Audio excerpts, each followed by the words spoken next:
Hello, my name is Kayla Cherry, and I talk about films and all the things going on within them.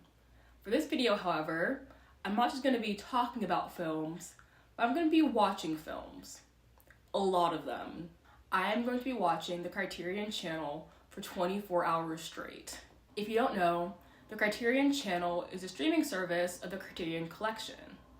The Criterion Collection is a company that is focused on rediscovering, refurbishing, and redistributing classic, artistically important, and canonical films.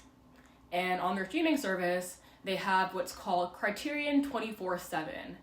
It is a all-day, everyday stream of randomly selected movies that you can tune in and watch at any point in time. So I'm going to be doing that. Starting at 12 p.m., going till 12 p.m. the next day, I will be watching Criterion Channel all the way through, hopefully no breaks. I don't know I'll be able to stay up for 24 hours. That's going to be the real challenge, but I am excited to watch a bunch of movies that I haven't seen before and just to see what the Criterion Channel 24/7 stream has to offer. And for each film that I watch, I will be giving each a Letterboxed review and a star rating. So tune in at the end to see my ranking for all the films, how they stack up against each other, and here we talk about my favorite film and my least favorite film more in depth. So I'm gonna get everything set up, I'm gonna get my projector set up, my laptop set up, and then I will check in as soon as I get started. Alright guys, it is now 12, so let's get into it. Alright, we're in the middle of the movie, and this is what we're watching. I'll check back at the end to let you know what I think of it. Alright, so that film ended up being called The Trial. It came out in 1962 and was directed by Orson Welles, starring Anthony Perkins, who also plays Norman Bates in Psycho. And it is about a man who is accused of a crime who doesn't know what the crime is. And I thought it was really cool. I liked the cinematography and the shot composition a lot. And I thought it was just like, you know, a fun little court-ish drama. So I gave it 3.5 stars, and my Letterboxd review is, it's like if Albert Camus' The Stranger, but bro actually gave a fuck. Because they both deal with the court system, injustice, and corruption, but in The Stranger, bro is very complicit, and in The Trial, bro is very adamant about proving that he's innocent. So the movie's already started, but now I am watching Daughters of the Dust, which is really exciting. I've seen it before. I saw it for Juneteenth at a local theater, and I'm excited to see it again. So I will tune back in afterwards. This is going to be interesting, because I already have a review of this, but I'll have to make a new one. So we'll tune in soon. I saw pink satin keys for jewelry for each woman in a shop window. They just stop, take a look round, not saying a word, just studying the place real good. All right, second movie done. So I just finished watching Daughters of the Dust, and it was great the second time around. I loved the character development and how each character in the film has a very strong conviction about whether or not they want to stay on the island of Gullah, where the family is from, or move to the American mainland, which is the central plot of the movie. Gullah is off the coast of Southern America. It's mainly African American, and it retained a lot of its African traditional culture from slavery, which a lot of African Americans on the mainland did not. So it explores that idea of assimilation versus traditional values, spirituality, religion, family, gender, womanhood specifically, and ancestry. I gave it 4 stars again because I've watched it before, like I mentioned, and my review is another wonderful day to be a Black woman. So it is 3:24. I've been at it for almost 3.5 hours. The next film is already playing, and I am going to probably make some lunch soon. I finished my coffee, so I'm gonna crack open a yerb and then just settle in for the next film. So I will see you soon.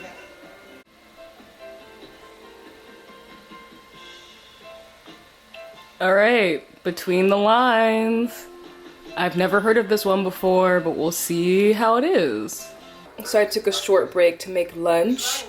We have little chickpea salad sandwich, some chips, and a yerba mate, baby. So I'm gonna eat this as I watch this, and hopefully that will give me some fuel to keep watching more movies. The colors anyways, the colors of this newsroom office are so crazy. It looks like a Pee Wee Herman funhouse in this bitch. But you know what? I'm gonna let him rock. I also wonder why Guy heard that. That was crazy.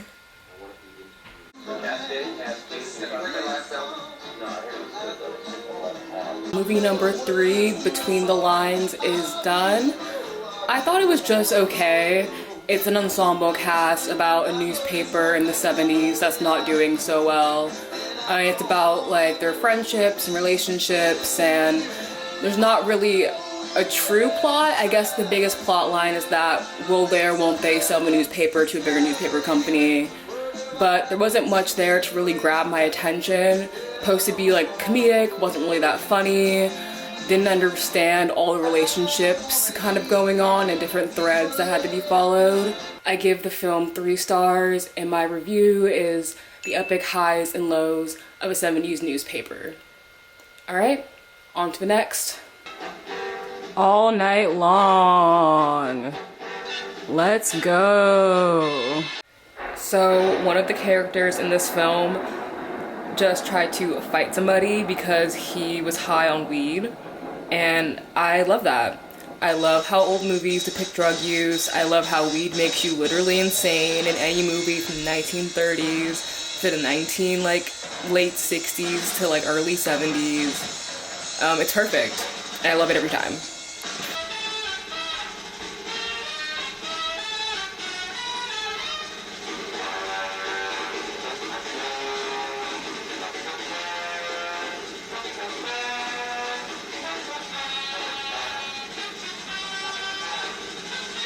Now that I'm at around hour 5 of watching the Criterion Channel, feeling a little tired, kind of feeling like I want to do something else, but you know, we're in it for the long haul, and we'll see how this one is. I'll check back in later and let you know my thoughts. Alright, so I just finished All Night Long, and I really liked it. It's based on Othello, which is a Shakespeare play that I love. It's the only one I've actually read all the way through. I had to read it for school when I was in like middle school, but anyways, big Othello fan. All Night Long is about like a jazz musician, his drummer, and his friend. And the drummer, his name is Johnny Cousin, awesome name. And the main character, the jazz musician, the person playing who would be Othello, his name is Rex, also a cool name. Johnny Cousin is trying to convince Rex that his wife, Delia, is cheating on him with his friend Cass. And it's very messy, it's very fun, it's a real romp, and Johnny's cousin really gets into trouble. I give All Night Long 3.5 stars, and my review is, what a fun party. It's Daisies! Oh yeah! Yeah! Oh my god, that's awesome. Oh, I love this movie. The next film playing is Daisies, and I've seen this one before. I'm really excited to watch it again, but also take a little bit of a break from watching. Maybe like lay my head down just a little bit, you know, have a snack, go to the bathroom, do things like that, because I have seen this several times before, but always excited to see it again. It is 6:39, almost 7 hours in. This is my 5th movie, and yeah, I will check in later.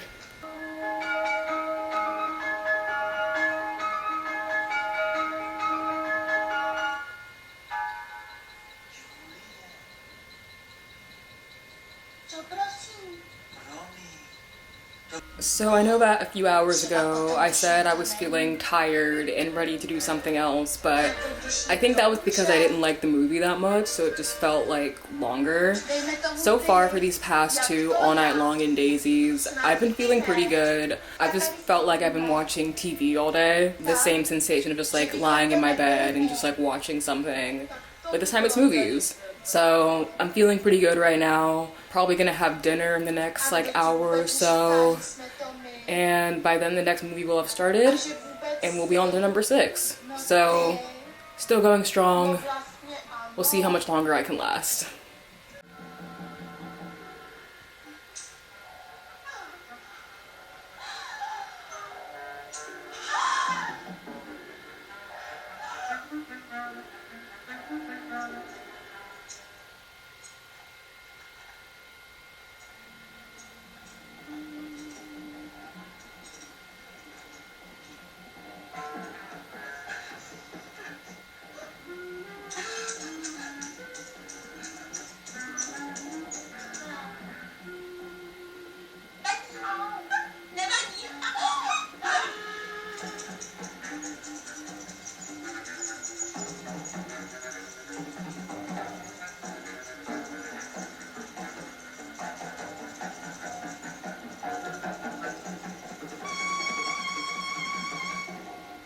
Alright, it's currently 7:23.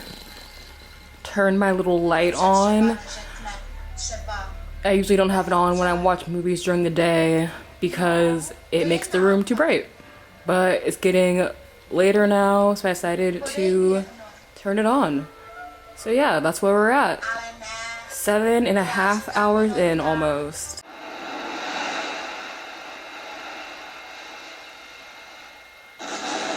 Alright, I just finished watching Daisies and it was really fun. I always turn that film on when I want to watch something that's very entertaining but also thought-provoking.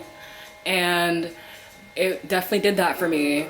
It's about womanhood, it's about capitalism, it's about overconsumption, and all those types of things and all those types of complications. So, but it's in a really like lighthearted, silly, goofy story of just these two girls wreaking havoc. So it's not like that serious, but there's definitely serious themes within it that you can extrapolate. I give it 4 stars, and my Letterboxed review is just a day with the girls, gluttony, swindling men, and dying.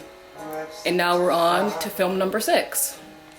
Yeah, so I'm watching Trouble Every Day, first Claire Denis movie that I've ever seen, and it's also the first movie from the 2000s, from the 21st century that has come up on the Criterion Channel so far. So excited to watch something a little more contemporary, excited to watch my first Claire Denis film, excited to see what the rapscallion Vincent Gallo gets up to in this one. If you know anything about Vincent Gallo, he's an insane, horrible man, but he's kind of in and/or produces banger movies, so excited to see what this is all about. There he is, the rap bastard, Vincent Gallo. You insane, twisted man. My God. Alright, new angle. This background is so much cuter. I'm very happy to be able to film from here because I have a window right there, so all day it was just gonna blow me out, so I had to use my other wall. Anyway, about halfway through Turbo Every Day, I just watched a scene where a woman had sex with a guy and then ate his jugular because she's a cannibal. And that was pretty crazy. He was like covered in blood, he was screaming, it was like a whole thing. And Vincent Gallo was trying to find her, I guess, and kind of wants to hook up with her, I guess. I don't know, but I'm still watching. It's 9:02, so we're a little over 9 hours in. Still haven't had dinner. I think I'm gonna finish my beer and then I'll have dinner. So far, this is definitely the most graphic and controversial movie that I've watched so far. Maybe, well, Daisies is also pretty controversial at the time it came out, but I think in terms of like imagery, this one's definitely the most graphic and the most extreme, so excited to see the rest of it. Alright, so that was Trouble Every Day. Alright, so I just finished watching Trouble Every Day, and it was a wild movie. It definitely is the most experimental in terms of content that I've seen on Criterion Channel so far. It's about these two people who are cannibals, and they're just kind of trying to feed their obsession, and their cannibalism is connected to sex. So it's about like sex, depravity, obsession, consumption, and it's pretty interesting. It's very slow and there's not a lot of dialogue, so if you don't like movies like that, then you're not gonna love this one. But I definitely think that it's pretty interesting and it kept me engaged even though there was not a lot of dialogue and it was pretty slow. I would give it 3.5 stars, and my review is, I am a cannibal, I eat boys up. Love you, Kesha. Ooh, Antonini. I'm saying that so bad. Oh, I've been wanting to watch this. This is cool. This is very fun. I'm excited. So I don't know if I counted already or if I counted wrong or not, but just in case, I'm actually on movie number 7. That's what La Ventura is. And so far it's pretty good. I did step out for like 5 minutes to make dinner at the very beginning, so not the most locked in, but I read the synopsis on Letterboxd, so I have an idea of what's going to go on. And I've also read about this film before, so I have some inkling of the plot. I am a fan of Antonini's other film, which I'm probably butchering that poor Italian man's name, but his other film, Blow Up, which was made almost a decade after this one. I think it was made in like late 60s. This was made in the early 60s. And yeah, so this would be my second film from this director that I've seen, because I haven't seen Red Desert or his other notable works except for Blow Up, which I love. So excited to see how this film goes.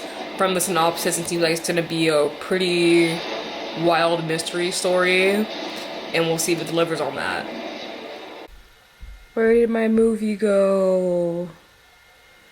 This is actually the second time the stream is cut out. It cut out once at the very beginning when I started, and this is the second time. So they definitely don't expect you to watch this for hours and hours and hours and hours and hours on end. So I'm gonna reload it and get back to watching La Ventura. Alright, we're back up and running. They're looking for Anna, the missing lady. Are they gonna find her? Who knows? Alright, I made dinner. It's like a chickpea falafel inspired bowl. And we have my second yerba mate. So I'm gonna drink this, I'm gonna eat this, and then continue watching La Ventura. So this movie started at around 9:30. It's 11:14 right now. And if it's 2.5 hours, that means this is gonna be over by 12. And like I said, I'm definitely starting to fade a little bit, starting to feel the clutches of Mother Sleep in my arms, wrapping her arms around me, beckoning me to join her. But like I said, I'm gonna try and hold out. So this is definitely the biggest challenge by far. I haven't had a challenge like this since I watched Between the Lines. That was the last one where I was like, okay, I don't know if I can do this. I like the movie, don't get me wrong. I'm enjoying watching this film. It's just so long and so slow and so meditative, which is the style of this director, so I'm not surprised, but it does make it hard to watch. We've been watching movies for almost 12 hours. I'm almost halfway through, so that's exciting. Yay!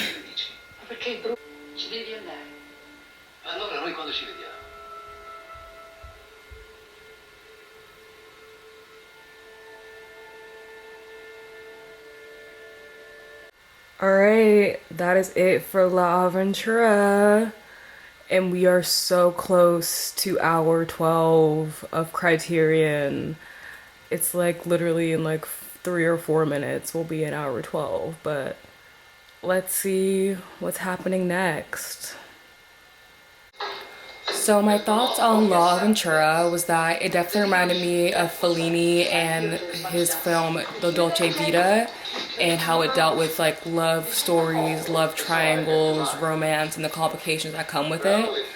And even though there are circumstances in which the two main characters fall in love, which is that their partner and friend go missing, and even though it only happens over a couple of days, because the film is longer, it's almost 2.5 hours or a little over 2.5 hours, the progression of the relationship felt very realistic and felt very natural. So it was fun to see that play out, even though during this hour, this part of the Criterion watch through, it definitely felt pretty long.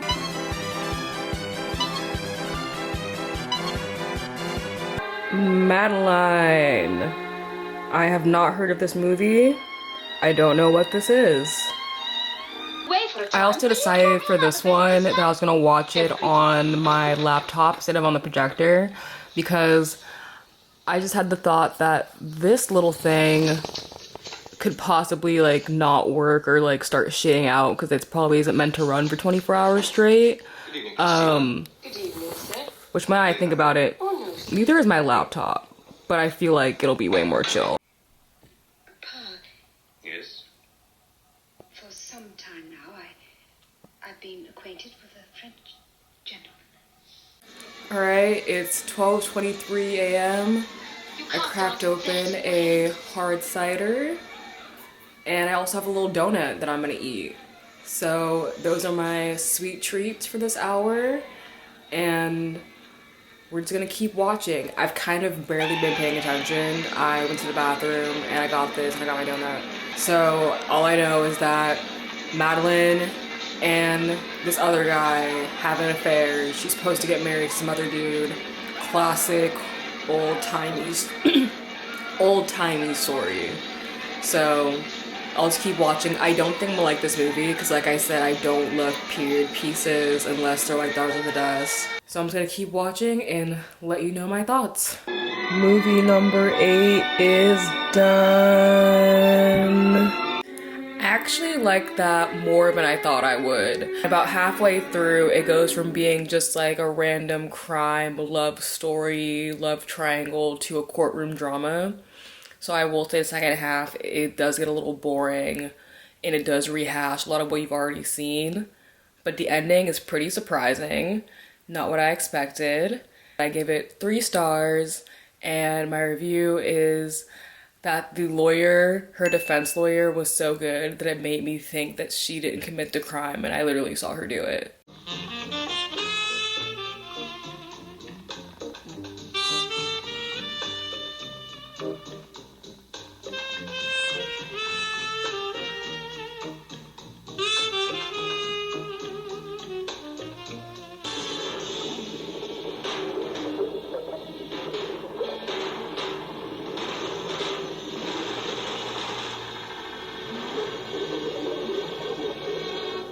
It's currently 1:56, so it's pretty late.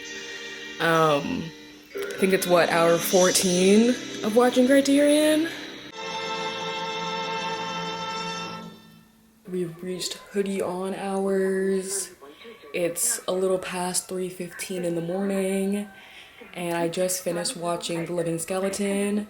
And it was really fun. I love like Japanese crime thriller movies. They always are like a little kitschy and like a little bit off the wall.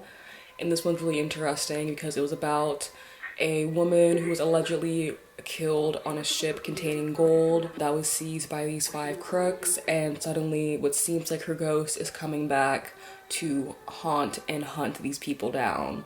While at the same time, her twin sister believes that she's still alive and is trying to find this sister. And it plays a lot with like expectations and surprise, and you don't really know like what exactly is going on the whole time in like a fun, exciting way. There was some twist that didn't really make any sense, and the ending was a little, not like the ending, but I think the last like half an hour, some of the things that are revealed are a little like, oh, okay, sure. But overall, I had a really good time watching it. I gave it 3.5 stars, and my review is girls who boss and are also ghosts, but who also aren't.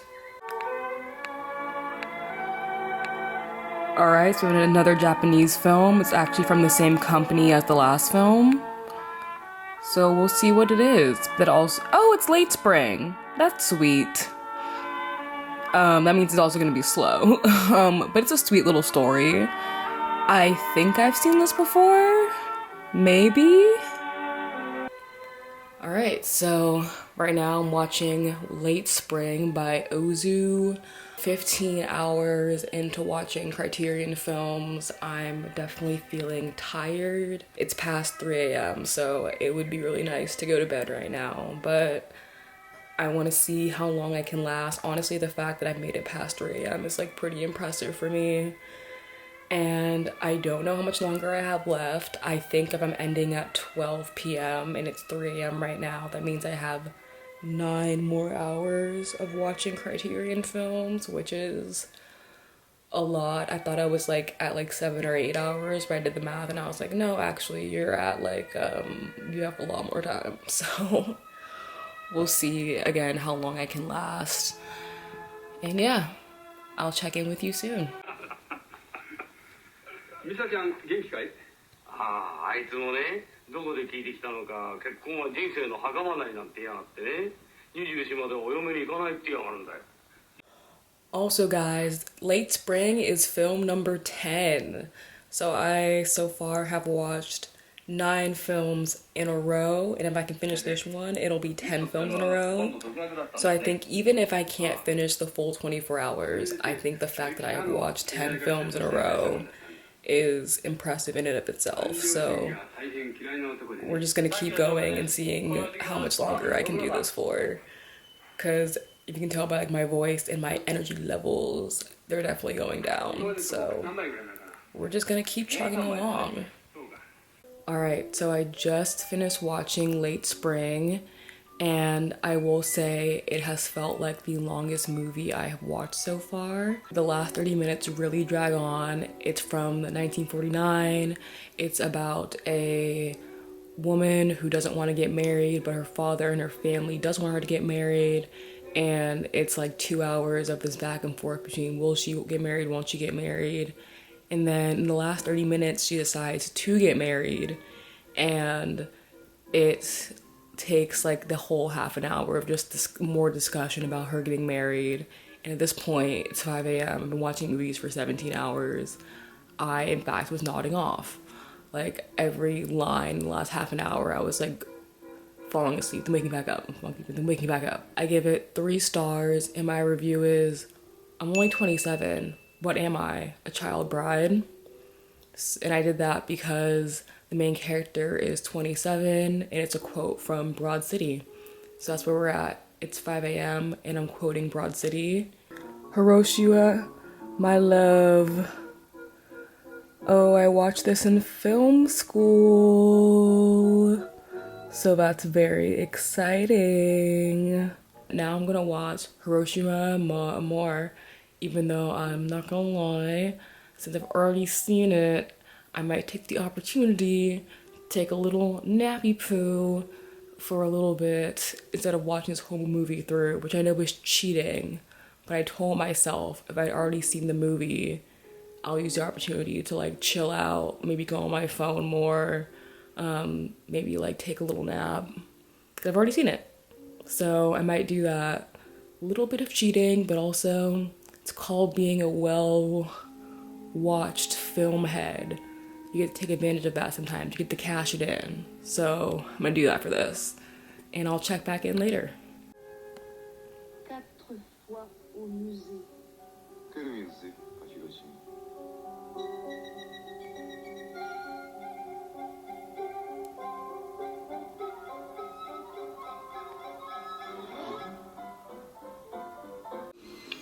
Okay, so I will admit I did cheat a little bit. And because I'd already seen Hiroshima, My Love, I did use an opportunity to take a little bit of a nap. So I did not watch most of Hiroshima, My Love. But I did watch the beginning scene, which is like what it's most famous for.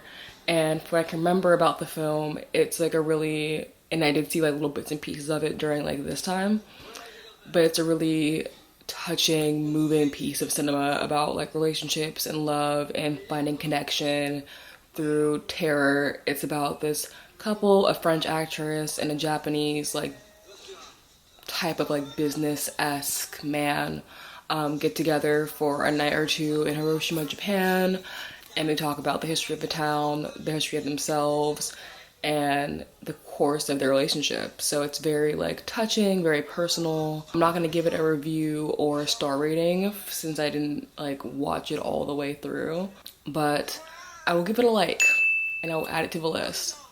And now I'm watching a film called The Something Bridge Room. I missed the title card, but yeah, it is now a little past 6:30 or almost 6:30. 6:36. And like I said, I did kind of cheat a little bit because I used the fact that I'd already seen a movie to sort of like go to sleep. You can say that maybe I didn't fully complete this challenge, but it was either I like found a way to catch some Z's or I was gonna like fail the entire challenge. So we're back, we're up, the sun is slowly starting to come out, and yeah, we're at hour 18 and a half, almost 19 of watching Criterion Channel. So yeah, I'm gonna watch this movie and get back to you soon.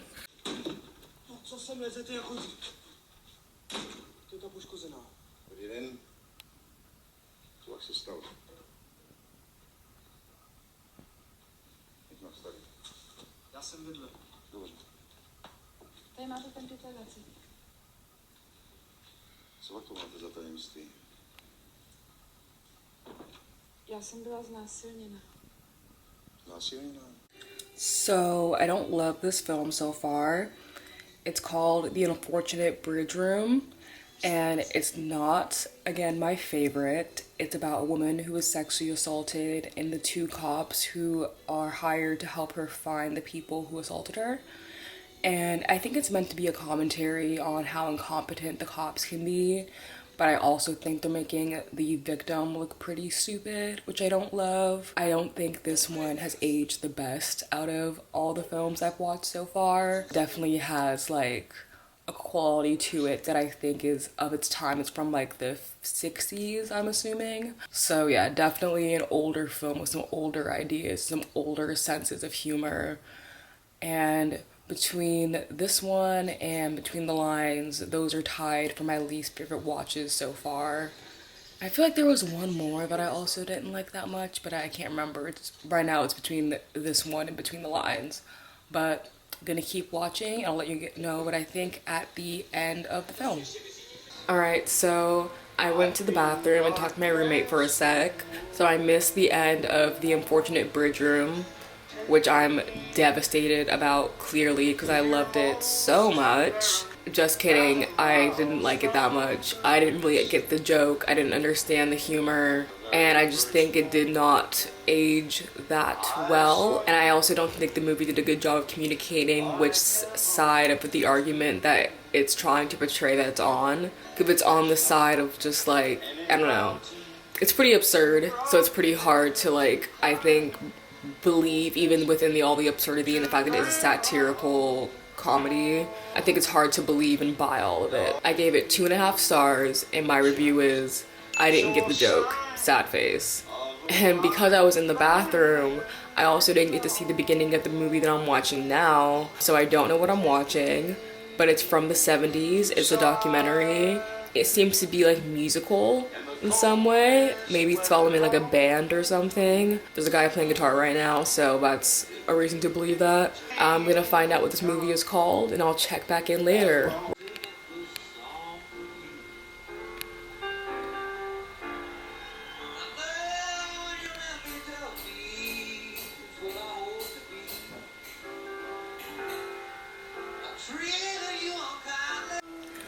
Okay, so I figured out what the movie is called.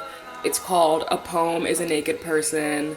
It's from the 70s. It's about a singer named Leon Russell. Yes, Leon Russell, who's like a singer-songwriter, like country-esque singer, who I've never heard of before. but I'm about to learn about. So that's what I'm watching, and it is in fact a documentary about this person. So we're gonna see how it goes. I don't watch a lot of documentaries, so we'll see how I think, or what I think about it. Not how I think, what I think about it. Can you tell I've been up for over 20 hours? Yeah. Myself. And trust that that's, you know, that it's not ugly. Well, you have to do that in order to be yourself. Right. In other words, otherwise you just sit there and don't say shit.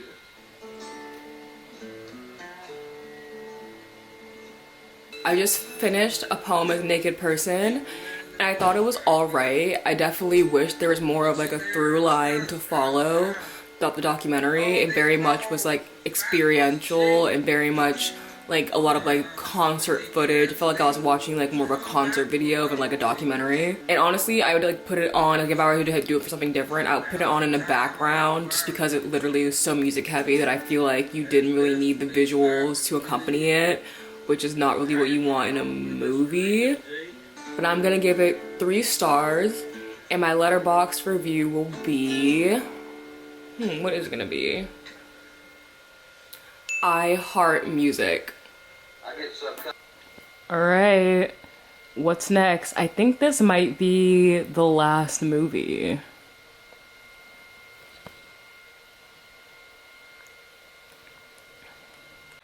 Alright, so this movie is called The Hero by Satyajit Ray. I hope I'm pronouncing that name correctly, but yeah, he's an Indian filmmaker. I heard about him a lot in film school, but never watched his work before. So I'm excited to watch this one. This is gonna be the last full movie that I watch for this challenge. It's 2 hours long. It's a little after 9:40. It's actually exactly 9:45 right now. And it just started. It's a 2-hour movie, so it'll be done by like 11:40-ish. So I'll probably watch just like the very beginning of the last movie and then cut it at 12. But yeah, this will be the last full film that I watch. So very exciting. We're almost done.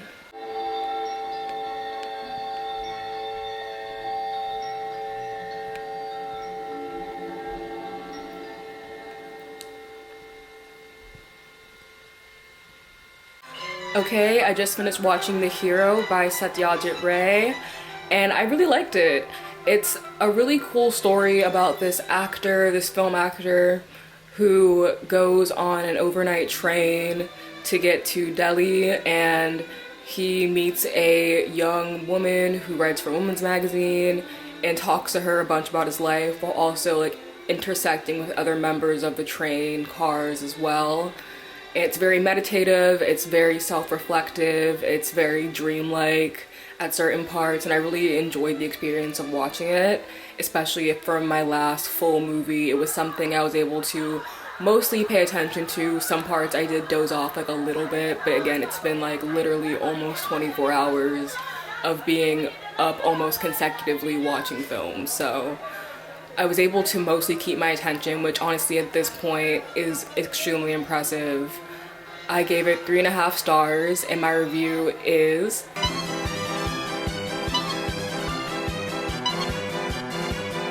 I have exactly 20 minutes left of this Criterion watch through challenge, and it's been pretty interesting.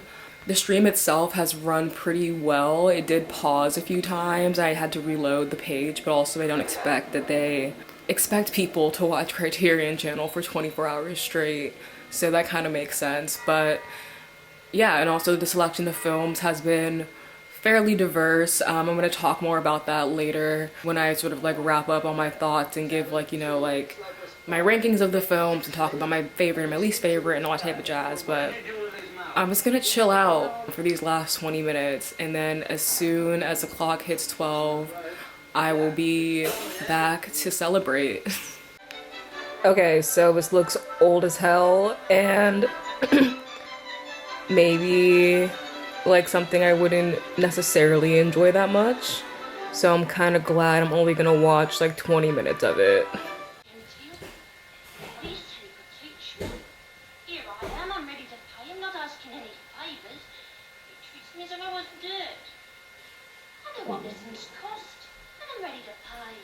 Just 5 more minutes of this, and then I'm done.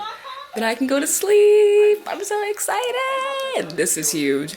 I've also just like literally been barely paying attention to this movie. I think they're trying to make this like street urchin, this British street urchin, mind you, from 1936. So if I were to finish this, which I'm not going to, it would be the oldest movie that I watched in the whole thing.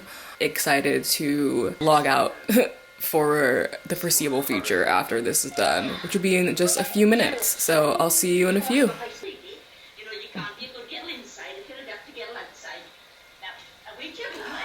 And we've done it. It's 12 p.m.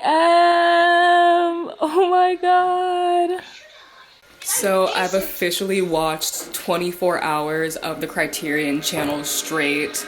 I started this yesterday at 12 p.m. and I stayed up mostly all night except for the hour that I fell asleep during the movie that I had already seen. And I stayed up until 12 p.m. Monday. Started Sunday, ended Monday. I am going to turn all this stuff off and I'm gonna go to sleep, and then later I will check back in to give you all of my wrap-up thoughts on this experience, the films themselves, and how I'm feeling about everything. So this is huge. Thank you so much if you've watched this far into this video, and I hope you see through to the very end. Some of my final thoughts and my little, you know, just little wrap-up views. I'm excited. This is huge. I'm gonna go to sleep. Good night. Or good afternoon, I guess.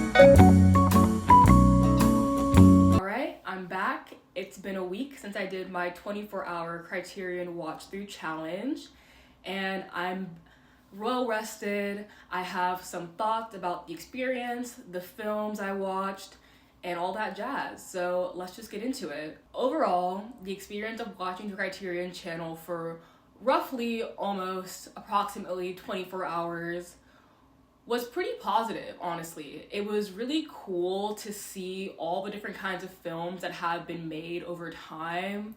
I felt very connected to film history and even like world history.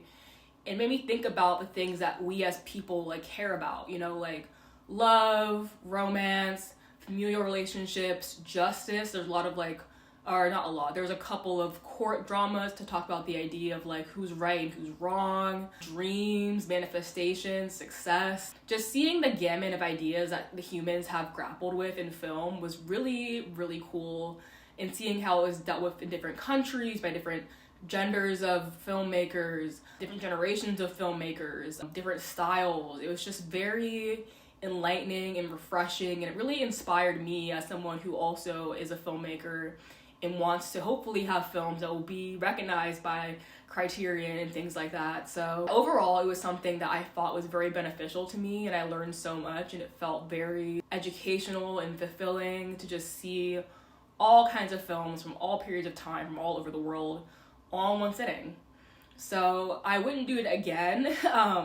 Definitely not for the full 24 hours, but I would definitely like just tune in on like an afternoon or a weeknight or some time where I'm just looking for something to watch, and I would definitely just like go back and click that button and see what Criterion's playing. Because the one thing about Criterion is that even the movies that I didn't like as much, I didn't think of them as bad movies. They just like, I didn't understand them, and they just weren't for me. But I didn't really see, except for one, a movie that was under 3 stars. So you're also pretty guaranteed to see something that's gonna be good in some way, whether it's cinematography, the characters, the story, and something that will enrich you. So if you haven't tried it already, I recommend trying the Criterion 24/7 stream. Just popping in for a movie or two. It could be really beneficial. It could introduce you to something new that you didn't think you would ever hear of or watch or expose yourself to. I know for me, there were so many films, the majority of the films in here are films that I wouldn't have necessarily watched on my own, but it was really cool, and I really enjoyed watching them in this context for this challenge. So this is my ranking of all the films that I watched, and I'm gonna talk about my favorite and my least favorite. I did the rankings based more on the experience I had while watching the movies, less so than like my favorites overall, because there was a couple of movies I had seen before. For example, like Daisies and Daughters of the Dust, I would put like and they're at the top of my list. They're numbers 2 and 3, but I didn't want to put them first because I'd already seen them, and so my experience of watching them wasn't as immersive. So for number one, the film that I thought was the most immersive, the most interesting, the most exciting for me to watch during this challenge was All Night Long. Talked about it earlier in the video, but like I said, All Night Long is based on Othello. It is about a drummer in a jazz band who wants to get the wife of the jazz band leader to go on her own solo career, but she is not allowed to do so because her husband, Rex, won't let her. And the drummer is trying to get Rex to believe that his wife is cheating on him, so then that way they'll break up, and then Delia, the wife, can go ahead and start her singing career with Jimmy, the drummer. I really like the way that this film retold that story. It made it very contemporary for the 60s. I liked all the jazz numbers. I also liked how the film ended. It didn't end the same way that Othello ends, which I thought from like a racial history narrative standpoint is very strong, because often in older stories there's a narrative of like black men being aggressors, and specifically a trope of black men killing white women. So to not see that happen in this film, I thought was very progressive and super cool and didn't diminish the story at all. And yeah, I definitely watched this one again. I'm really interested in just like seeing it out of the context of this challenge, just getting to look more at just like the camera angles were like really smooth. The editing was incredible. I love the way that they showed the tension between these three people. Like one of the clips I used was when the drummer Jimmy is drumming and it cuts to Jimmy and Rex and Delia, and you kind of see this tension building between this group, and you have different levels of knowledge for everything. Like we, the audience, know that Jimmy is trying to get Rex to believe something that is not true, or that like we don't believe is true, but you see the ways in which Rex deteriorates and spirals. You get to see Delia, the wife, being oblivious. You get to see the other character, who is the character that Jimmy wants Rex to believe his wife is cheating on him with, also be oblivious. And all these different levels of knowledge that I think makes the film super strong and super engaging to watch. Now my least favorite is no surprise, but it is The Unfortunate Bridge Room.